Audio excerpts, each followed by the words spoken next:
chaque fois à se taper et pas forcément prendre. Personne n'a jamais pris vraiment l'avantage dans ce match-là. C'est Tokido qui commence sérieusement les hostilités. On va prendre la prise focus chargé dans sa balayette. Et du coup, bah, c'est un peu cet homme. Il a rattrapé sa téléportation. Et chèque. Le Tokido est rentré encore. Par ici, à la Scorpion, il l'a ramené et il va le gratter. Et bien, le moins qu'on puisse dire, c'est que Xian, il est capable de jouer posé comme il est capable de jouer très agressif. Il envoie le message clair à Tokido, ça sert à rien de fuir très mal focus cassé par Sanashka. Il l'utilise bien comme il l'utilisait dans Mania, comme les cookies avaient l'habitude de s'en servir dans Mania. C'est redoutable que le bon pied droit de Puki. Il va lui rendre Tokido, il va lui rendre l'obstacle de la Radoken. Il brise la chape après avoir fait lui faire sa live rush. Ça c'est assez intéressant, c'est le Witch Crow, un système assez avancé pour surprendre avec une chope alors qu'on s'attend à des blockstones. Et Tokido qui va tomber sa garde mais qui ne la donne pas. Alors qu'il y avait un dragon quand même assez énorme, celle qui va tenter de come back quand même, de renier sachant qu'il a une ultra double dans le tiroir et une super. Et que Tokido a peu de lui, mais c'est bon. Tokido qui sort des points grâce à un A5. Il a dû utiliser deux barres de super, mais c'est pas grave. Le vrai partout il a. Maintenant la super est quand même là face à lui. C'est vrai que c'est quelque chose de problématique. Alors est-ce qu'il va encore décaler sur ses motifs? Je lui avais vraiment permis de dominer ce plan. Je pense que sur son premier, sur une grosse balayette. Là encore, c'est vraiment du jeu à l'ancienne. Et c'est bon de voir Tokido aussi agressif pour prendre le gros point. Je ne sais pas ce qu'il a pu faire avec. Mais c'est pas ça. Il a pu faire un peu de comptabilité sur son décalage. Et balayette en plus grâce au point, il a pu le remettre dans la bonne sélection. C'est quand même assez violent ce qui est en train de se passer dans le coin de ce style sur ce troisième round. Pauvre Tokido a pris vraiment cher, perdu sa recto, sauter comme ça. C'est dangereux de sauter gratuitement sur le game de Xian, surtout quand ce dernier possède maintenant l'ultra. En plus, il a 4 ultras disponibles à l'opacité. En France, le coup c'était là avec un la barre. Est-ce qu'il y croit? C'est encore en vie. C'est Rodwin à l'absolu. C'est encore en vie. Grâce à Topini, il va tenter quand même un pif. Et c'est l'enfant. 1-0 pour Tokido. Alors, est-ce qu'on va un système qui a vu dans braquette 100% Japon? C'est difficile. Est-ce que Xian va passer dans le caractère select skill? Est-ce qu'il pense que c'est pas le moment de rester? Non, il reste sur Ken. Il veut bien faire les résultats avec Ken. Choix de l'Ultra W évidemment paralyse énormément d'options de bouclier, mais reste vraiment suffisant du impact sur le jeu. Est-ce que ça suffit pour rattraper un immense retard? Objectif que cherche à atteindre actuellement Tokido. Ce combat n'est pas passé. Il a quand même réussi à mettre une petite série de light. Tokido continue de pousser avec ses papiers. Il veut casser les focus, il veut ouvrir la garde grâce à ça. Il veut aussi essayer de passer outre le zoning de ballon de point de Gen. Quelque chose qui est assez difficile. Vous voyez, ce ballon de point qu'il peut ramasser. Là, on se select avec point de coup. Il finit par, au bout d'un moment, faire beaucoup de dégâts tout de même au cours de la partie. Et là, on retard les dégâts. Il a tenté de décaler, de ramener dans le bon sens. Il sait que le Yuri Kick tape vraiment très très tôt. Il demande et derrière d'ailleurs aussi. S'il a réussi à retrouver sa relevée comme il faut, et bien ça sent le rhum complètement acquis sans utiliser de barre de super pour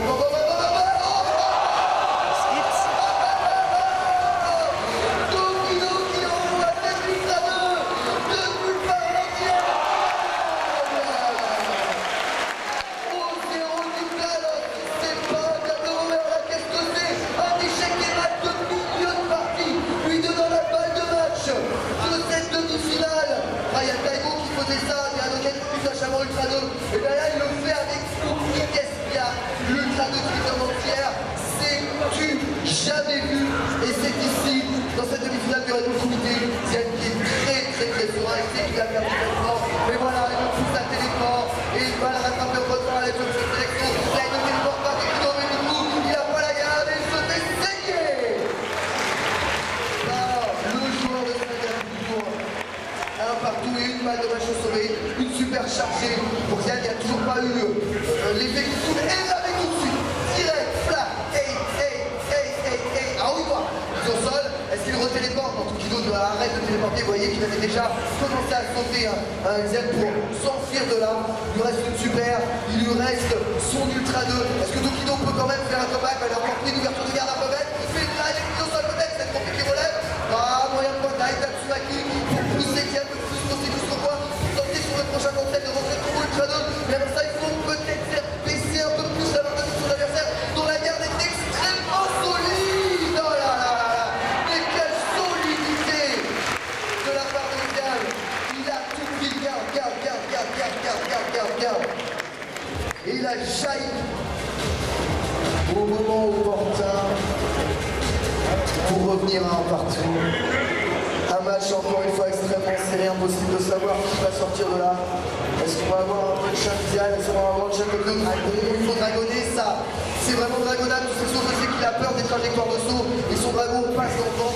Mais quand c'est aussi évident, cette gros pété que la chope, c'est rentré. Et de votre petite chance, elle est vraiment sortir du top. Blockstone, Samu,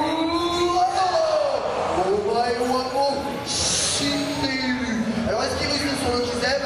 Oui, il réussit l'Okizem et va lui perdre l'intégralité des dégâts encaissés par cet Ultra 2 qui est en mode Ultra W. Et il y a quand même un dragon ici sur ce saut. Et il y a quand même des décalages avec une relevée très bonne de Tokido qui a Tatsumaki plutôt que Tatsumaki dragon. Il aurait peut-être tué avec un dragon X, mais surtout, il sait qu'il peut peut-être reconstituer d'abord. Attention à ce moyen point. Attention à pas faire très bêtement parce que le Tokido il avait vraiment l'occasion de tuer.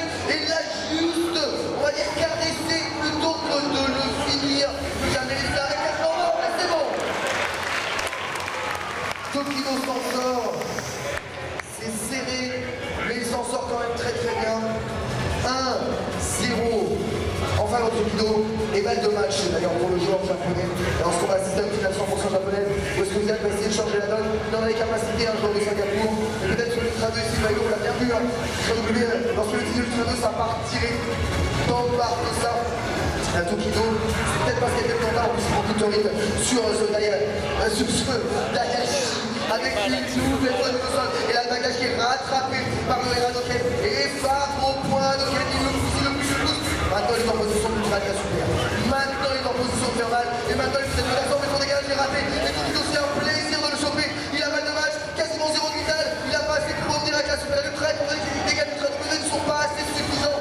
Comment Diane va se sortir de cette situation extrêmement difficile? Vous voyez, Tokido continue de zoner au Heradoken parce qu'il sait que ça pose des difficultés. Tant qu'il est bon corps à corps, à distance de support de ballon et un point.